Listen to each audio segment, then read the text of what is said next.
जय माता की।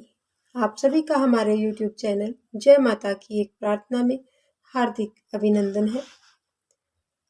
आज हमने श्री विष्णु महापुराण की कड़ी शुरू की है, उस कड़ी के अंतर्गत आज हम श्री विष्णु महापुराण के 5वें और 6ठे अध्याय को जानेंगे। 5वें अध्याय में है 7 पाताल लोकों का वर्णन। पिछले अध्याय में चौथे अध्याय में हमने जाना कि किस प्रकार पर्वतों का और नदियों का विभाजन किया गया है। उसी प्रकार से आज के अध्याय में हम जानेंगे 7 पाताल लोकों का वर्णन। उससे पहले यदि आप हमारे चैनल पर अभी नए आए हैं तो कृपा करके चैनल को सब्सक्राइब कर लीजिए और घंटी जैसे दिखने वाले बटन को भी दबा लीजिए ताकि आने वाली नई वीडियो की नोटिफिकेशन आपको सबसे पहले और आसानी से मिल सके। पाठ को शुरू करने से पहले प्रभु का सुमरन करेंगे। श्रीमन नारायण नारायण नारायण, भजमन नारायण नारायण नारायण, श्रीमन नारायण नारायण नारायण। जय श्री विष्णु भगवान की। तो शुरू करेंगे आज का 5वां अध्याय। 5वें अध्याय में श्री पराशर जी बोले कि हे द्विज, मैंने तुमको पृथ्वी का विस्तार कहा, उसकी ऊंचाई 70,000 योजन है। हे मुनि सत्तम, 7 पाताल है, अतल वितल नितल, गर्भास्थान मान, महातल, सूतल और पाताल। यानी ये 7 प्रकार के पाताल लोक बताए गए हैं। नाम एक बार फिर से बोलेंगे। अतल वितल नितल, गर्भास्थमान, महातल, सूतल और पाताल। इन 7 पातालों में से प्रत्येक 10-10 योजन की दूरी पर है। हे मैत्रेय, वहां की भूमि बहुत ही सुंदर सुंदर महलों से सुशोभित है। वहां की भूमियां शुक्ल, कृष्ण, अरुण एवं पीत वर्ण की तथा शर्करामयी यानी कंकरीली है, पत्थर की और स्वर्णमयी है। उन महलों में दानव, यक्ष, दैत्य तथा बड़े बड़े नाग आदियों की सैकड़ों जातियां वहां पर निवास करती है। एक दिन देवर्षि नारद जी पाताल लोक से भ्रमण करके स्वर्ग लोक पहुंचकर वहां के निवासियों से बोले कि पाताल लोक तो स्वर्ग से भी बहुत अधिक सुंदर है।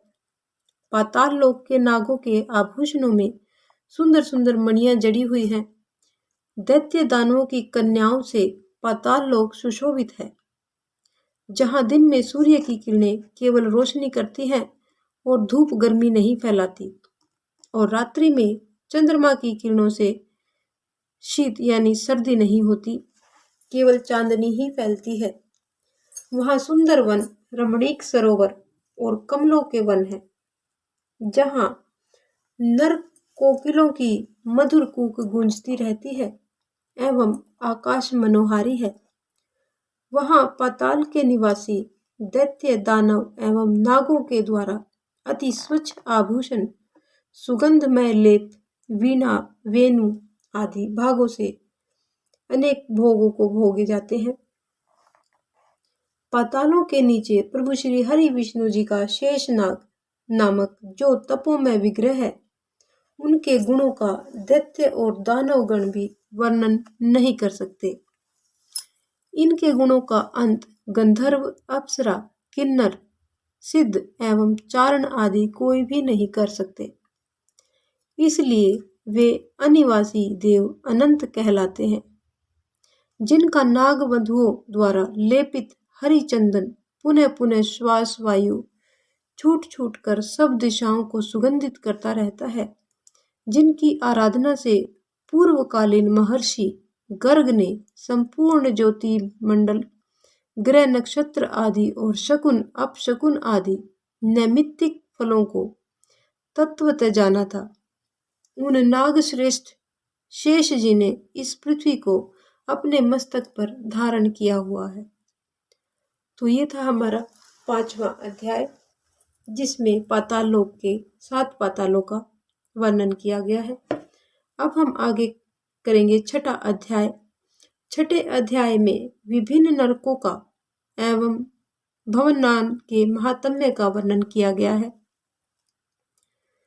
इसमें श्री पराशर जी बोले कि फिर पृथ्वी और जल के नीचे नरक है, जिसमें पाप कर्म करने वाले पापी लोग गिराए जाते हैं।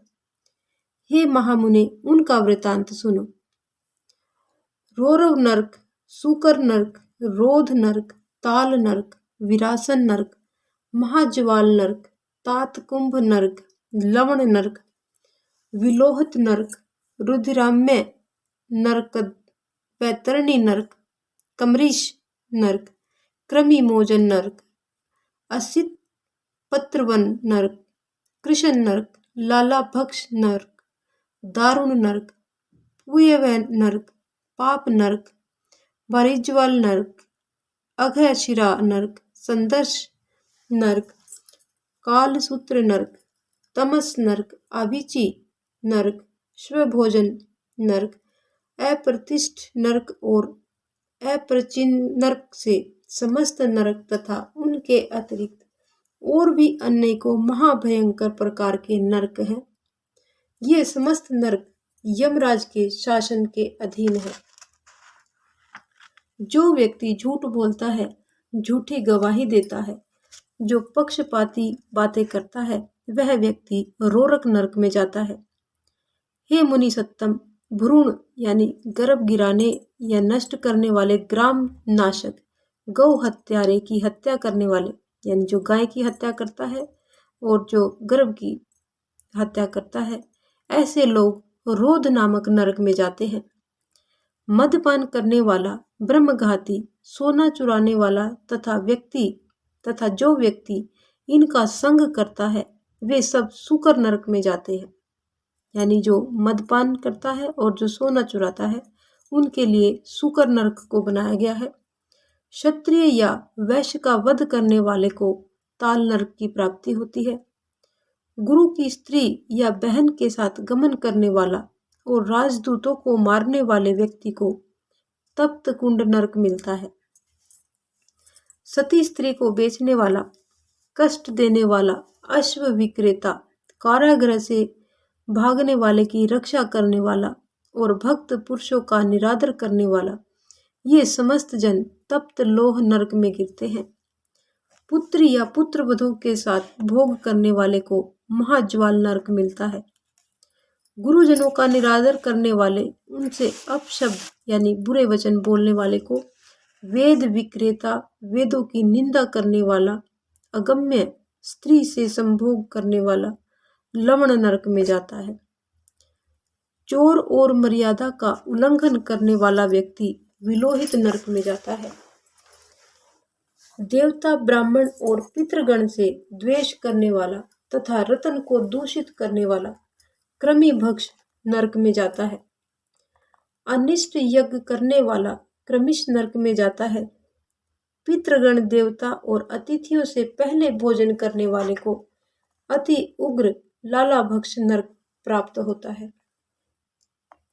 बाण तथा अन्य प्रकार के शस्त्र बनाने वाला वेद नरक में जाता है।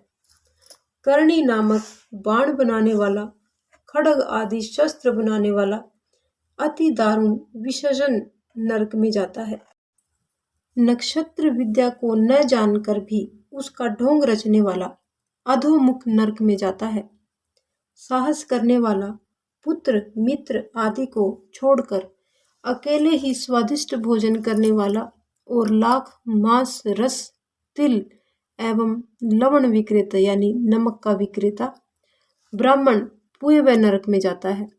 जो व्यक्ति कुकुट यानी मुर्गा, अश्व, बिलाव, शूकर, छाग और पक्षियों को जीविकोपार्जन के लिए पालते हैं, वे सब भी पुयवै नरक में जाते हैं। धीवर का काम करने वाला, नट या मल्ल विद्या से जीविका चलाने वाला, कुंड यानी उपपति से उत्पन्न संतान, कुंड का अन्न खाने वाला, विष देने वाला, स्त्री से पेशा करवाने वाला, धन के लोभ में बिना पर्व के अमावस्या आदि पर्वों का कार्य करने वाला ब्राह्मण, मित्र की मित्र ही हत्या करने वाला, किसी के घर में आग लगाने वाला, गांव का पुरोहित तथा सोम यानी मदिरा को बेचने वाला, ये समस्त रुधिरांध नरक में जाते हैं। यज्ञ में विघ्न डालने वाला, ग्राम को नष्ट करने वाला व्यक्ति वैतरणी नामक नरक में जाता है। खेतों की बाड़ तोड़ने वाला, अपवित्र और छल के द्वारा धनोपार्जन करने वाला, वीर्यपात आदि करने वाले कृष्ण नामक नरक में जाते हैं। जो व्यर्थ ही वनों को काटता है वह 80 पत्र वन नरक में जाता है। गडरिये एवं बहेलिए एवं जो कच्चे घड़ों और ईंट आदि को पकाने के लिए उसमें अग्नि डालते हैं, ये सब बृहज्वल नरक में जाते हैं। व्रतों को लोप करने वाला, अपने कर्म से पतित दोनों ही प्रकार के व्यक्ति संदेश नरक में गिरते हैं। वे ब्रह्मचारी जिनका बुरी भावना से दिन में या रात्रि में सोते समय वीर्यपात हो जाता है, या जो अपने ही पुत्रों से पढ़ते हैं, ये लोग शवभोज नरक में जाते हैं। इन नरकों के अतिरिक्त और अन्य नरक हजारों नरक हैं, जिनमें बुरे कर्म करने वाले दुष्कर्मी लोग अनेक प्रकार की यातनाओं को भोगा करते हैं। उपरोक्त पाप कर्मों के अतिरिक्त और भी हजारों पाप कर्म हैं, उनके फल मनुष्य अलग अलग नरकों में भोगा करते हैं। जो व्यक्ति अपने धर्म के विरुद्ध मन, वचन और कर्म से कोई आचरण करता है वह नरक में जाता है। नरक में वास करने वाले को स्वर्ग लोक में देवता दिखाई देते हैं और देवतागण नीचे के लोकों में नारकी जीवों को देखते रहते हैं। पापी लोग नरक के भोग भोगने के पश्चात स्थावर, कृमि, जलचर, पक्षी, पशु, मनुष्य, धार्मिक, देवता तथा मुमुक्षु होकर जन्म लिया करते हैं। जितने जीव स्वर्ग में हैं उतने ही जीव नरक में भी हैं। जो पापी पुरुष अपने पाप का प्रायश्चित नहीं करते वे ही नरक में जाते हैं। भिन्न भिन्न पापों के जो प्रायश्चित निश्चित किए गए हैं, उन्हीं उन्हीं को महर्षियों ने वेदों का स्मरण करके बताया है कि अत्यंत घोर पापों के लिए बड़े प्रायश्चित एवं छोटे पापों के लिए छोटे प्रायश्चित निश्चित किए गए हैं। जितने भी प्रायश्चित हैं उन सब में प्रभु श्री कृष्ण जी का सच्चे मन से स्मरण करना ही सर्वश्रेष्ठ है। जिस व्यक्ति के हृदय में पाप कर्म करने पर पश्चाताप होता है, उसके लिए प्रभु श्री हरि विष्णु जी का स्मरण ही एकमात्र पश्चाताप है। प्रातः काल, सायंकाल, रात्रि में, मध्याह्न यानी दोपहर में, किसी भी समय प्रभु श्री हरि विष्णु जी के स्मरण मात्र से ही व्यक्ति के समस्त पाप तत्काल ही नष्ट हो जाते हैं। हे मुने, सच्चे मन से प्रभु श्री हरि विष्णु जी का स्मरण करने से व्यक्ति के संपूर्ण पाप नष्ट हो जाने के कारण व्यक्ति फिर से नरक में दोबारा नहीं जाता। हे द्विज, इस तरह से मैंने तुमसे संपूर्ण भूमंडल, संपूर्ण पाताल लोक और नरकों का वर्णन कर दिया है। समुद्र, पर्वत, पहाड़, द्वीप, वर्ष और नदियां, इन सभी को मैंने संक्षेप में और व्याख्या करके आप सभी को ये बतलाया है। इनकी मैंने संक्षेप में व्याख्या कर दी है और अब तुम और क्या जानना चाहते हो ये मुझे आगे बताओ। तो ये था हमारा श्री विष्णु महापुराण कथा का दूसरे खंड का 6वां अध्याय, जो यहीं पर संपन्न होता है। अगले अध्याय 7वें अध्याय में हम अपनी अगली वीडियो में जानेंगे। 7वें अध्याय में है भूर्भुव आदि 7 ऊर्ध्व लोकों का वृतांत, जो हम अगले वीडियो में जानेंगे। आज की हमारी ये कथा यहीं पर संपन्न होती है। यदि आपको हमारी ये कथा पसंद आए तो एक लाइक का बटन अवश्य दबाएं। इस प्रकार की और भी अन्य धार्मिक रोचक कथा कहानियों को जानने सुनने के लिए हमारे चैनल को लाइक करें, सब्सक्राइब करें और अपने मित्रों और प्रियजनों में आगे भी शेयर करते रहें। जय माता की।